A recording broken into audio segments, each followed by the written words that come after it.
Got it? All right. Heavenly Father, we thank you for today. I thank you for these students. Pray you be with us today. Help us to glorify you, Lord, again in what we do. We thank you, Lord, that you love us even when we don't love you. And we just thank you for your grace and mercy to us each and every day, Lord. In your name I pray. Amen. All right, so today I'm going to talk to you guys about line integrals. Well, perhaps not that, but following section 7.3 on my notes, line integrals. Now, I don't think I'm actually going to get to the line integral today, but I think I'll be able to discuss the integral with respect to arc length in some detail. So before we can do that, I need to settle some terminology about paths and curves. So what's a path? A path in R3 is a continuous function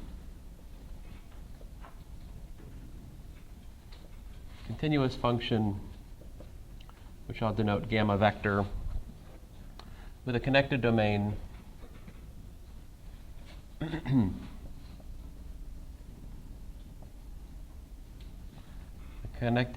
I, which is some subset of the reals. All right. If the boundary of the interval is the set containing A and B, then we say gamma of A and gamma of B are the so-called endpoints of the path.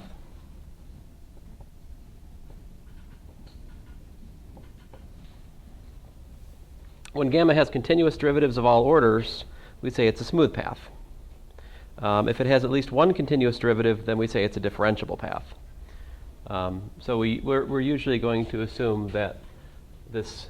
So basically, if this gamma is in addition to being continuous, if this is smooth as a function from R to R3, it's smooth implies smooth path. Okay.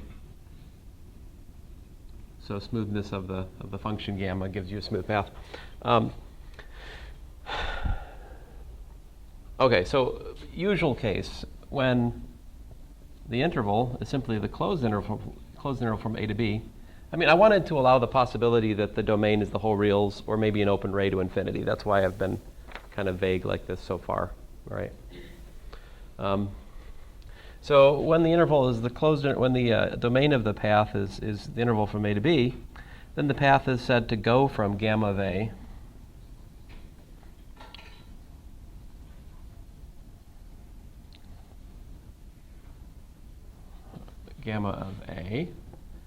and to gamma of B. All right. The image gamma of the set AB. So this is not what I just wrote here is actually a set of points. All right. To be more explicit, what this is it's the set gamma of T such that A less than or equal to T less than or equal to B, right? That's said to be an oriented curve from P to Q. Now, what is P and what is Q? Well, I defined P to be, I said this, let's call this thing P. Let's call this thing Q. With that terminology, then this image is the oriented curve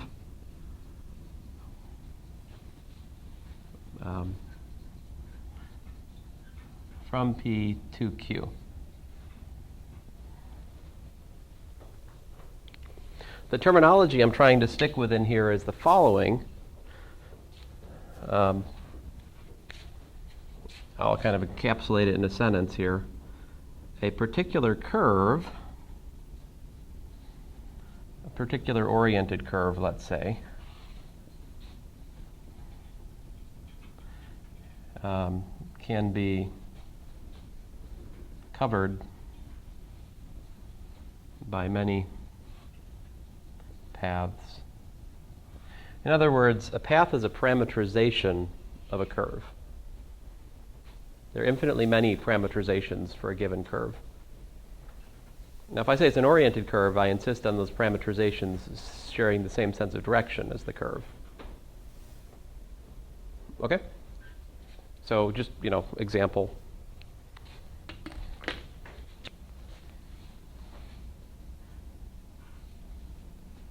I can look at gamma of t equal to, say, cosine t, sine t, and t. It's an interesting path. Now, it's not complete until I tell you the interval, its domain of definition, right? So let's say for the domain of gamma equal to 0 to pi. What are the endpoints? This is a path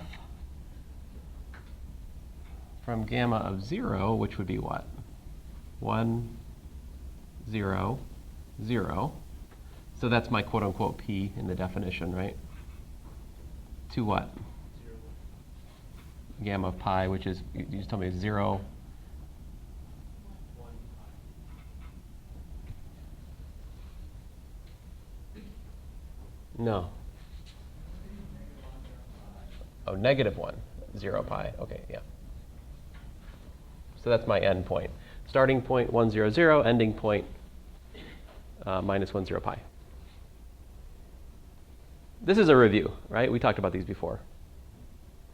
But I just want to be more systematic about the language here. Before I was kind of like, whatever, it goes one way or it goes the other way, it's the same set of points. Now I'm going to be careful about the direction. So we're starting at the point 1, 0, 0, and we're ending at the point -1, 0 pi. And this is what? Okay. Interesting. This is this curve, basically, right?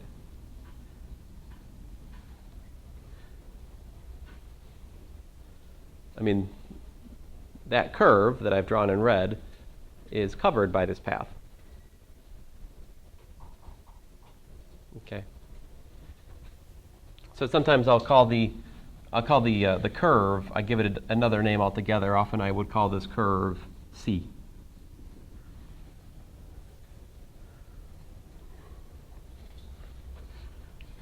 All right.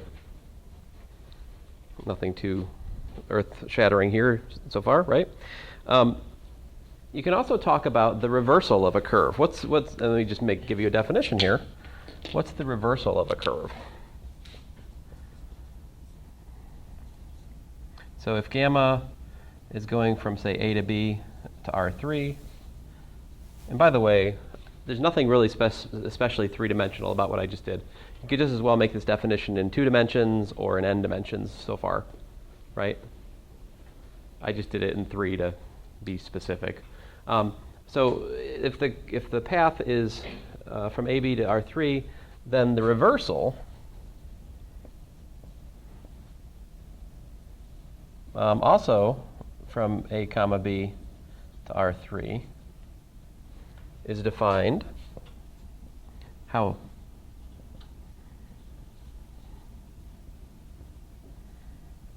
Gamma reverse of t is equal to what?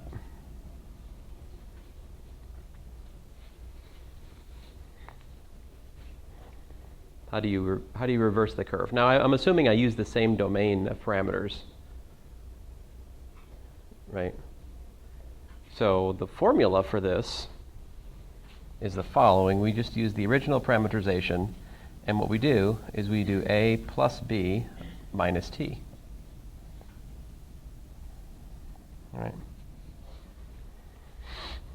That will be a path that covers the same set of points, the same curve, but has the opposite orientation.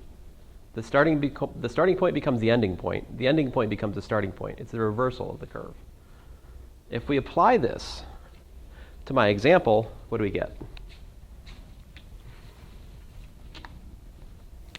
I mean, geometrically, it's like this, right? It's the same set of points basically, but it's the opposite direction, right? What's the formula here, though? So, like for the example, enough of you.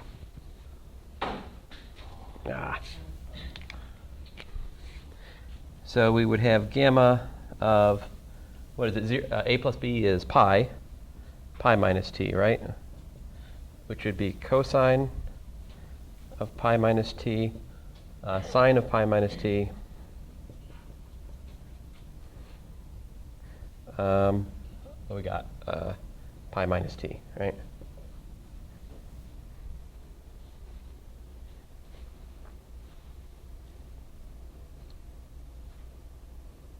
And if you try this, so this is gamma reverse at time t, right? So if you look at the reversal at time 0, what do you get? You get gamma pi, right?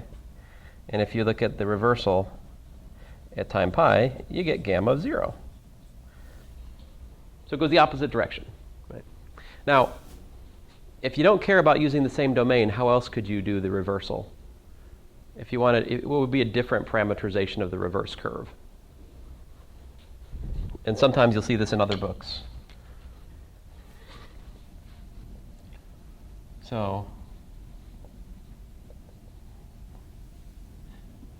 you know, if C has path gamma, then minus C has path gamma, let's call it reversal 2, number 2. I mean, the second program of reversal, and we could use gamma of let's say S equals to gamma of minus S. But then, if we do that, where does S go from? S is taken, right, minus pi less than or equal to S less than or equal to 0, or for our example, or in more generally, if this is from A to B to R3, then the domain of the gamma reverse number 2, the second system, it would be like minus B to minus A.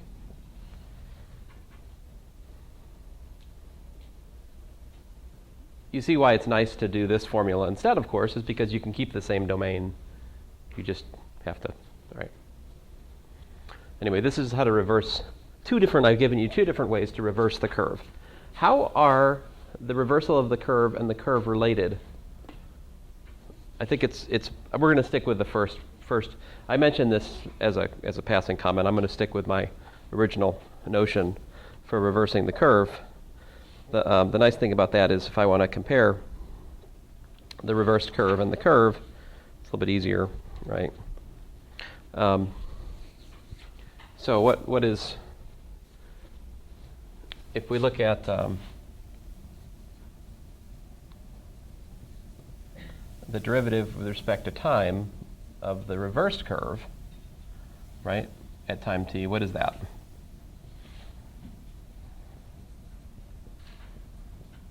Gamma of A plus B minus T, right? By definition.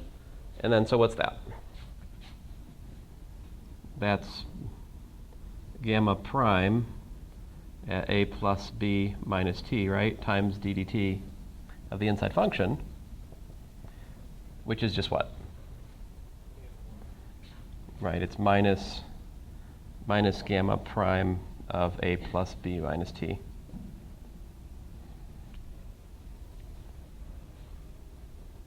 So just to draw a picture of what's going on, you know, if I've got the curve goes this way, right? If this is gamma, right? And if the reversal goes, well, it's the opposite, right? It goes this way.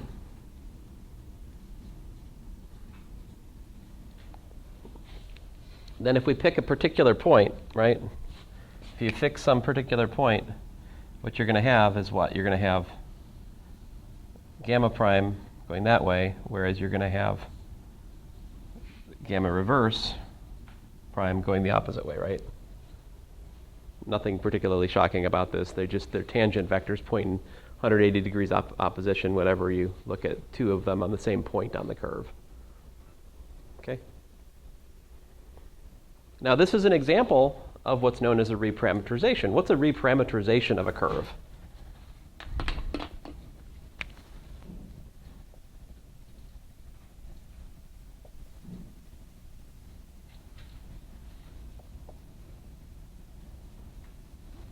So if you have gamma and it's given to you to go from A1 to B1 to R3, let's say, at one path, and then this is gamma 1. And then suppose you have another path, gamma 2, which goes from A2, B2 to R3. All right, so there's two different paths. If there exists a function, let's say u, which is a continuous bijection with continuous inverse. So it's got to be a pretty nice function. It's a one-to-one function. So it goes from the interval a1, b1 to the interval a2, b2. So this is it's basically our change of parameter map. This is swapping out the parameter for the first path to the parameter for the second path, right? If there exists a function u like this with continuous inverse,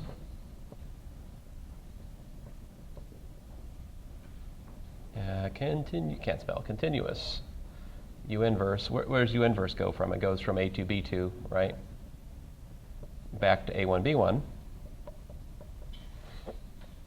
such that what would the relation be between gamma 1 and gamma 2 for us to say that gamma 2 is a reparametrization of gamma 1, or vice versa? What's the connection between the paths if they're reparametrizations? I've talked about this idea.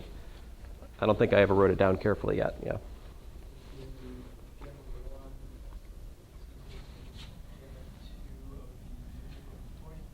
Let's see here. Gamma 1 of what?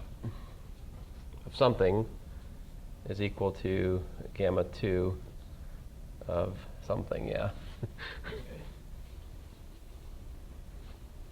How about if I put t here, what do I put over here?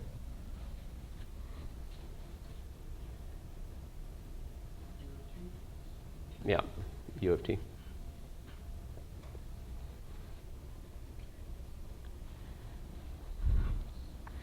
Of course, you could also say that gamma 2 of, let's say, u is equal to gamma 1 of, well,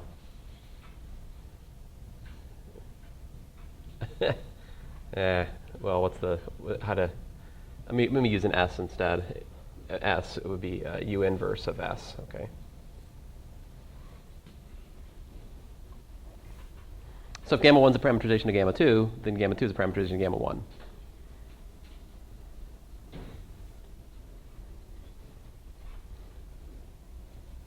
Now, I just insist that the mapping U is a bijection. I mean, it's one-to-one and onto, and it's continuous, and has continuous inverse.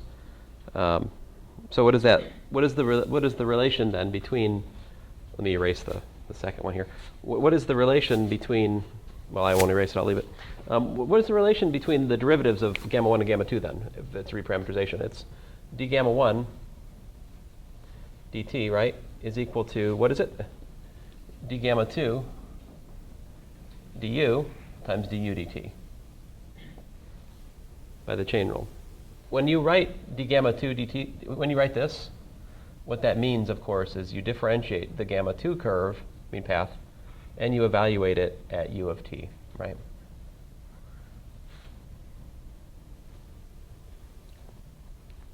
Just like our, like df. If you have f of u, if you differentiate it with respect to x, you get df du times du dx, same song and dance. Are we good? Okay, so this is the ambiguity that we face when we work with a path, right? If I take a curve and I parameterize it by a particular path, there are lots and lots of different reparametrizations of a given curve by different paths, right? I mean, of course you can reverse the path. That's one thing you could do, right? That would give you the same curve, but with an opposite orientation, right? But you can do other things, right? If I plug in t squared here, right, into place of t, and I adjust the domain appropriately, that's still going to cover the same curve, but it'll be a different path, right? Different parameterization. Because basically, you have freedom to go as fast or as slow back and down this, up this point set or back down this point set if you think about it, right? I look at this little segment of the helix, I could go up it like this. I could go, I could adjust the speed, and as long as I don't stop somewhere, then it's going to be, the same, just a reparameterization of the path. I can't, the reparameterization does not allow me to take stop at a rest stop along the way in the curve. Like, it has to keep going. If it stopped, it would contradict the fact that this is a bijection, that it's increasing, or it's either strictly increasing or strictly decreasing. That's assumed here. I don't know if I wrote that down, but all right. Now, there's important subcases, right? If du dt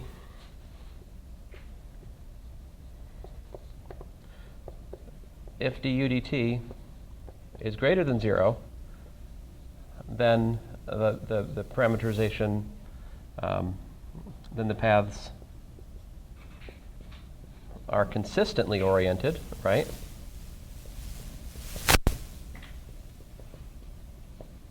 In other words, the parameterization it's an orientation preserving reparameterization. On the other hand, if du dt was less than 0, then the paths gamma 1 and gamma 2 are oppositely oriented.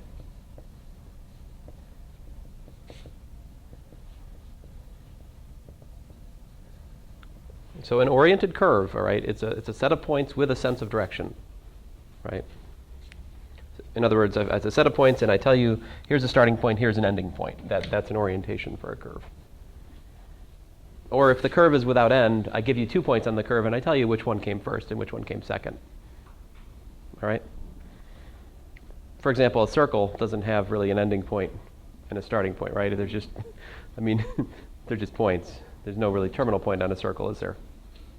But if I give you 2 points on the circle and I tell you which one came first and which one came second, I'm either telling you clockwise orientation or counterclockwise orientation, right? So this is the notion of orientation. All right. So I'm just telling you all this because if I make a definition going further that's based on a path, if that definition is good, what I really want is a definition that's about a curve, right? So we use a path that traces out a specific curve as a tool to understand, to analyze that curve. But the definitions actually should really just be dependent on the curves, or sometimes just an oriented curve, depending on the definition we're looking at. So the thing I'm about to show you, I'm going to use a path to define the integral, but we really would be unhappy if the quantity that it calculates depends on the path which we chose to parameterize the curve. Right? So it becomes important for us to show that our definition is independent of the choice of parameterization for the curve. So that's why I'm talking about this. I probably could have just not talked about it, and you guys wouldn't have noticed, but that's not how we do it. Okay, so here's the problem, and I'll keep it two-dimensional because we can draw a picture. All right, so here's the problem. Given a function of x and y and a curve C, which is in the plane, find the area of the curved tent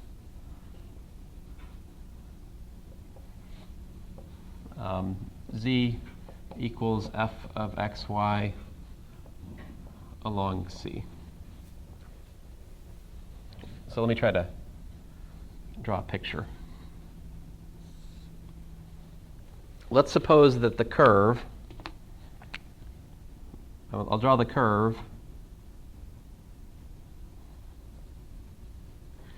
like that. Suppose this is the curve. Tell you what, I'll start out. Here's the starting point. Here's the ending point, right?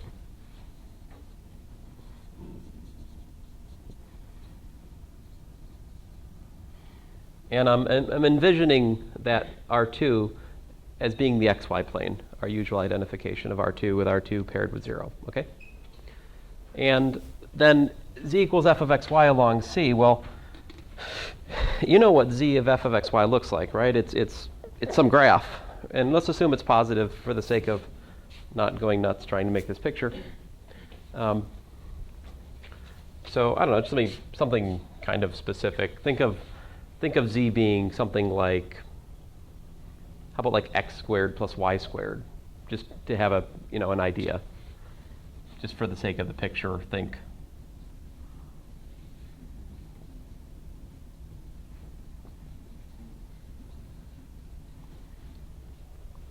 So basically the height of the graph over the curve depends on the distance squared from the origin. So the further we go out, and I'll try to draw these, so like, I start out there, right? And it gets a little bit taller as I go further out, right? Like that. And then let's see here, it would kind of stay tall like that here, I suppose. And then stays about the same height. Then it's going to get taller as I get further away. I think I chose a poor function. Oh well, I tried. And so, if you could somehow imagine this. Why did I do? What is wrong with me? Why on earth did I do that to myself? That was dumb. That was dumb. Something like this, though, if you can imagine it.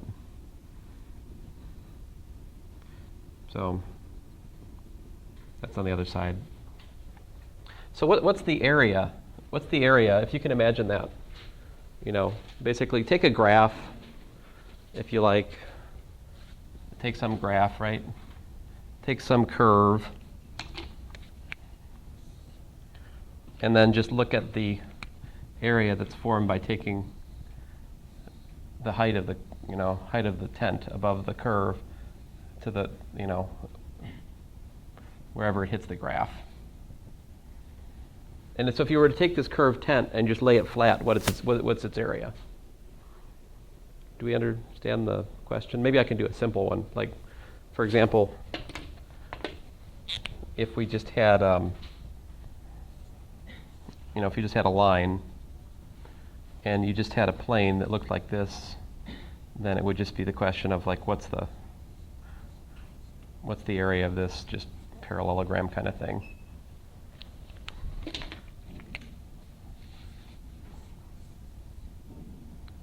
So, take the purple marker and color in the area that we're supposed to be finding. Yeah, sure. So the area I'm interested in is the area of this vertical, and then back here, or this one, this area. A simple example: what if I had a circle, right? And I just had my function, my z, my f of xy was just equal to like 3. In this case, it would just be, the tent would just be a cylinder.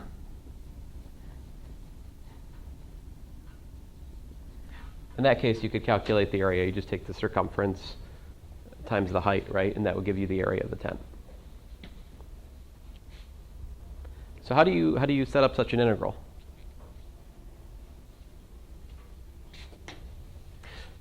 It's pretty simple. What you do is you just break up the tent, like pick on a particular one. Let's pick on this one right here. Think of that as being a typical, subregion of the area we're trying to find, right? Basically, figure out what's the dA for that. Well, dA would be f of xy. That's the height of it, right? I'm assuming the functions are positive just for the sake of ease of visualization for the moment. Of course, you can easily extend this to f being negative. And what should this be? Well, it's just the arc length, right? Just the arc length of the curve. It should be what we want here. So times ds, that would be the dA. And so I just have to add those up along the curve. How do I do that?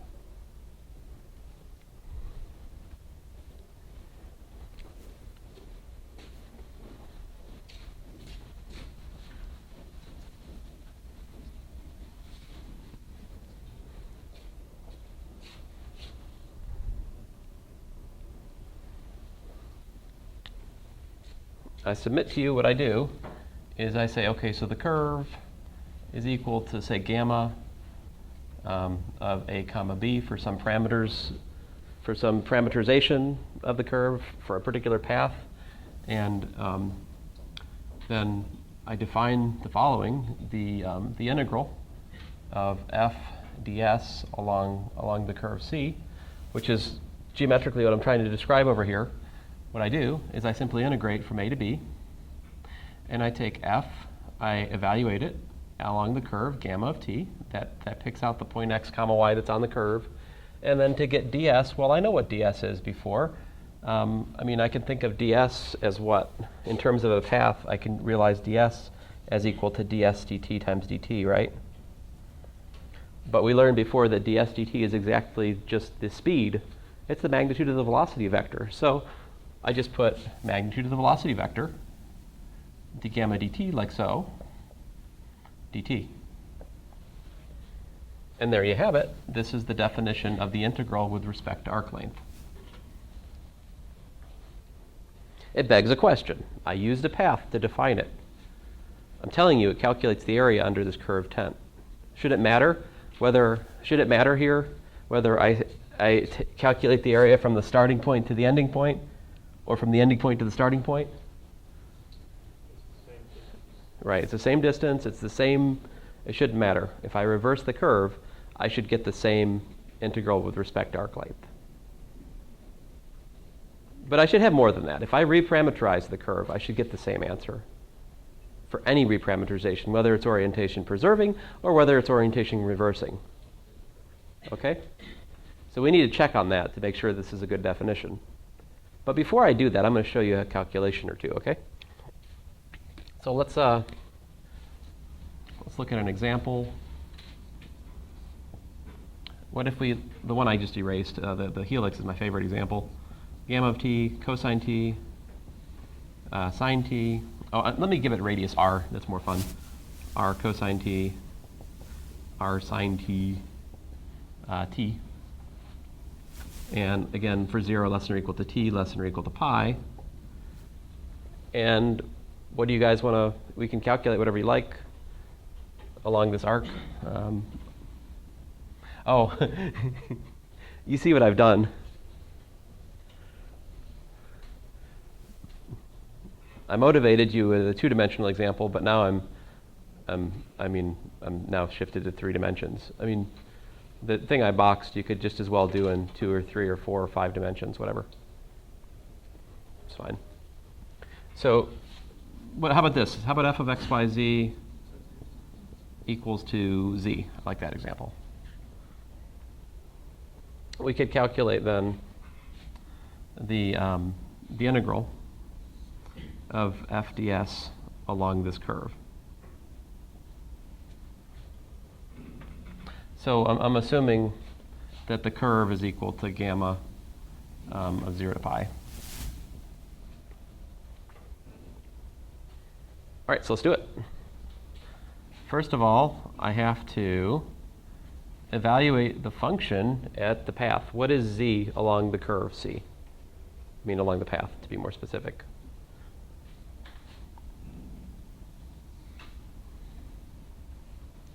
Let me do a little preliminary work before I write this down. So we know the integral is going to go from 0 to pi. That's settled. But let's see here. What do we have? We have gamma prime of t is what? Minus r sine t, r cosine t, 1, right? So what's the speed? What's the magnitude of gamma prime of t?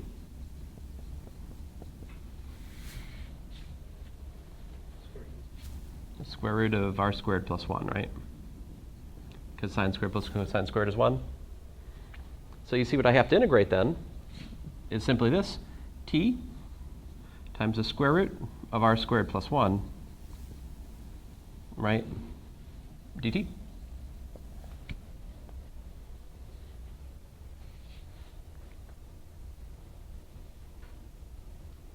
R is a constant, so if you switch that over. Oh yeah, it's a constant. We can pull it out.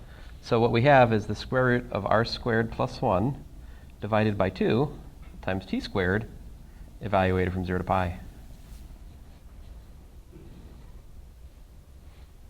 Maybe I should find examples with harder integrals to get you ramped up for that test. Oh, there is still a test, isn't there? Sorry, we almost forgot about that. We don't need tests, right? We can just go off the grades you guys already got, right? Like, I don't need to grade any more tests. No, we should have more tests. Oh. there always will be two camps of people when when faced with this possibility. What's that? That t is, so I have to take f evaluated at the curve. So if I have f of x, y, z is z, when I look at f of r cosine t, r sine t, t, it just pops this thing back out again. So it's f, the function evaluated along the path. It gives me back t, because the z component's just t.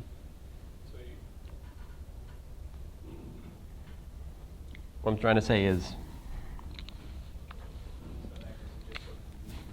f of r cosine t, r sine t, t is just equal to t, because f is defined to be z. F of x, y, z spits back z. So if I feed it that triple, it spits back the z component, which is just t. Okay, so what do we get? We get pi squared times the square root of r squared plus 1 over 2. I would not encourage you to try to think of this as the area of some curtain. I don't know where that would be visualized.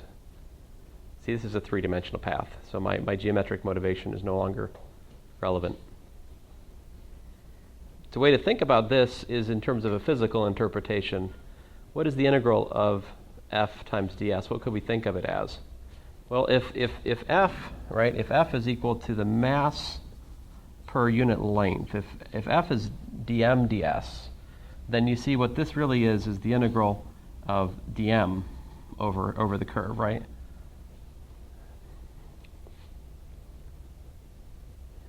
So if f is the mass per unit arc length, what we've just calculated is the mass of the curve.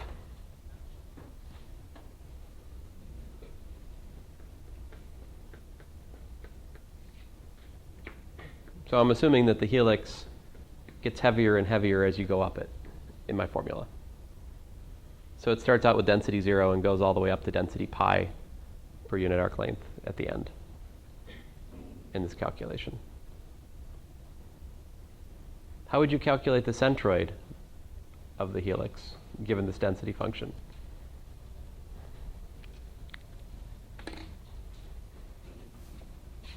Now, it's not the whole helix, right? So we can't use symmetry, unfortunately. Right? I guess the first thing I probably should do, okay, so I calculated its mass, right? This is the total mass. We usually call this big M. Guess what? X bar is equal to 1 over m, integral along the curve of x, the density, ds, right? In other words, x dm. Likewise, y bar, 1 over m, integral along the curve, y, the density. Oh, I guess I used to use a lambda. Do I use delta? I can't remember what I use. I use delta. Oh, fine. Delta then. I mean, it's a letter. Anyway, this is the mass per unit length, okay? So the center of mass of the curve would be this, right? Oh, yeah, C.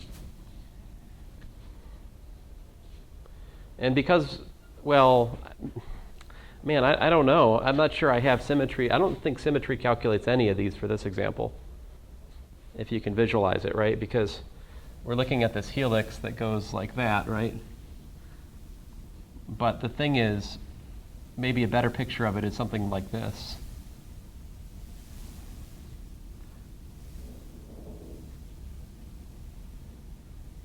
Like it's a wire of variable radius. As you go up to the top, it gets bigger and bigger linearly with z. So it starts out like a needle, and it kind of gets thicker and thicker and thicker. If you want to think of it that way, you could think of it that way. Because the density is linear with z, right? It gets more and more mass per unit length as you go up. So you could think of it as being a thicker and thicker wire if you wanted to think about the same material, just a different geometry as you go. So how would we calculate this? The x bar, for example, would be what? 1 over m, which is that. Integral of what? xz, right? ds over the curve. How do you actually do that? Well, this would be 1 over m, the integral from 0 to pi, right? Now I have to plug in, what is x for the curve? What is z for the curve? Well, x is r cosine t, right? What's z for the curve? T. Oh. What's ds? Well, ds is still the square root of r squared plus 1 dt. And now I gotta do that integral. What's the integral of t cosine t?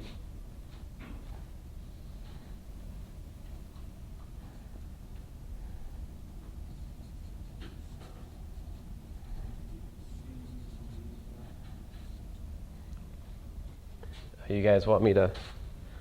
I was just going to guess it, but okay, fine. You guys want me to use a technique, huh? Can't you guess the integral of t cosine t? No one taught you to guess, huh?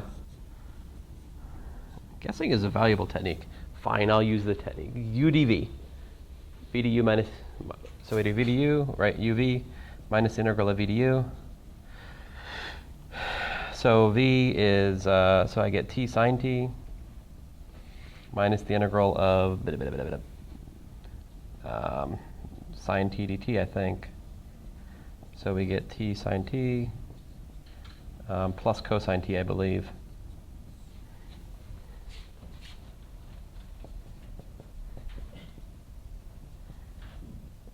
Whenever you do something like this, especially if you're hurrying like I am at the moment, you probably should like take a second and differentiate it, make sure you're right, you know? So what do we get? Pi and 0 both evaluate to 0 on the first term because sine of 0 and sine of pi are 0. And we're just left with what?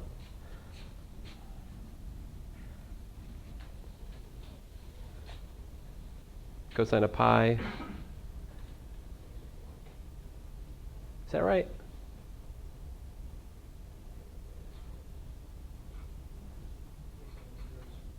Huh. Don't like it. But it seems to give me minus 2. Is that minus 2? Yeah. All right, well.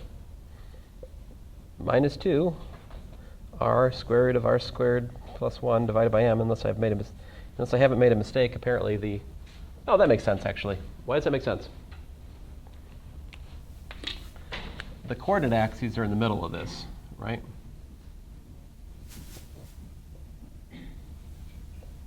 So what that's saying is that the center of mass is somewhere back over here. Actually, I don't know where y bar and z bar are, but it makes sense that the x coordinate for the center of mass would be negative because more of the mass is behind the that vertical plane because it's thicker as we go to the back side of the helix. Makes sense that we got a negative.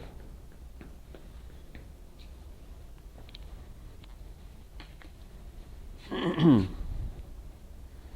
right, so with that, I need to show you the the proof before we're out of time. When does class end? 4:05. All right, we're fine. It would be shameful for me not to show you the proof of the parameterization independence of the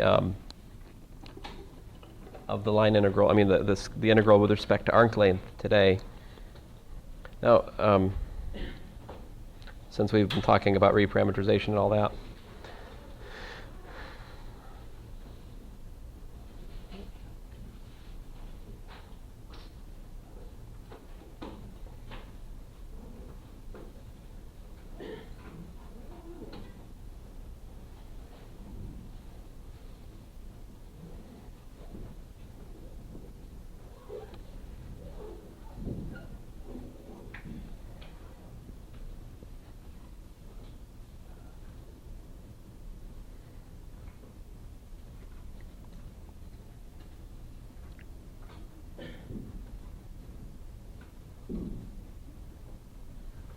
Okay, so there's the definition that I gave today of the integral with respect to arc length of a function, a scalar function f. To say it's a scalar function, just to say that f is real valued. All right. Of course, I have been assuming that f is continuous along the curve, but what I'm going to do here is I'm just going to look at the calculation of a specific integral with respect to arc length with respect to one parameterization and then another, and we'll see that they have to be equal. Okay, so suppose I set it up with respect to gamma 1, like that. Okay, that's the definition of the integral of f ds over the curve C. But suppose also then that you have a reparametrization, right, of gamma 1 to gamma 2. In other words, I have a reparametrization map U that converts from the first path to the second path, like this, right? So I can say gamma 1 of t is gamma 2 of t, gamma 2 of u of t, right, as we discussed earlier. Now, that means that I also differentiate. I can differentiate, I can replace d gamma 1 dt, right, with du dt times d gamma 2 dt, as we discussed earlier, the chain rule, right? But I can pull out the absolute. Now, this is the length of a vector, right? So if you pull a scalar outside the length of the vector, think about it. If you pull out 3, if you have a 3 scalar multiplying the vector, you pull out 3, right? What if you have minus 3 times a vector? What's the length of that? Well, it's the absolute value of 3 times the length of the vector, right? So you pull out the absolute value of constants out of the vector length function. That's why I have to have this absolute value bar sign here, because I'm pulling a scalar outside the vector length function. And there we have this. Now, if the reparametrization is orientation preserving, then du dt is positive, right? In which case, we also have that u of a1 is equal to a2, and u of b1 is equal to b2. And so, you can do nothing more than u substitution, right? I can change variables from t to u. And when I change variables from t to u, I have to change the bounds. So b1 goes to corresponding b2, a1 goes to corresponding a2, and I swap out my integral in terms of function of t for a function of u. There's a parenthesis missing right here. Sorry about that. Hope you can forgive me. Tell you what, I'll give you a refund as to how much I charged you for these notes. And then there's that. Oh, hey, but that's great, because that is the definition of the, that would be the arc length, that would be the arc length integral calculated with respect to the second path, right? That's what I want. Now, what's the other possibility? What if it's orientation reversing? If it's orientation reversing, then if it's orientation reversing, then du dt, the absolute value of du dt is equal to minus du dt, because minus and minus is a plus. And on the other hand side is other side of things, the bounds flip. Like a1 goes to b2 and b1 goes to a2. So when you do the u substitution, you end up getting the bounds flipped over, but then that is compensated by the minus that comes from this, right? So that minus allows us to flip the bounds, and then we again get back to the calculation of the integral with respect to arc length for the reparametrization. So this shows, since gamma 2 and gamma 1 were arbitrary paths covering a particular curve, this shows that in fact the definition, even though we made it with respect to a particular path, is in fact independent of that path. So this is the path independence, well, parametrization independence of our definition, which is important. And I can capture one of the most important aspects of this is if you calculate the integral of a function which has nothing to do with the curve with respect to arc length, then it's equal to the integral of that function with respect to the reversal of the curve with respect to arc length, because they're both geometrically just based on some, like, either the mass of the curve or perhaps the area under a tent if we had a two-dimensional curve and we can visualize it. Anyway, thanks guys. That's it for today.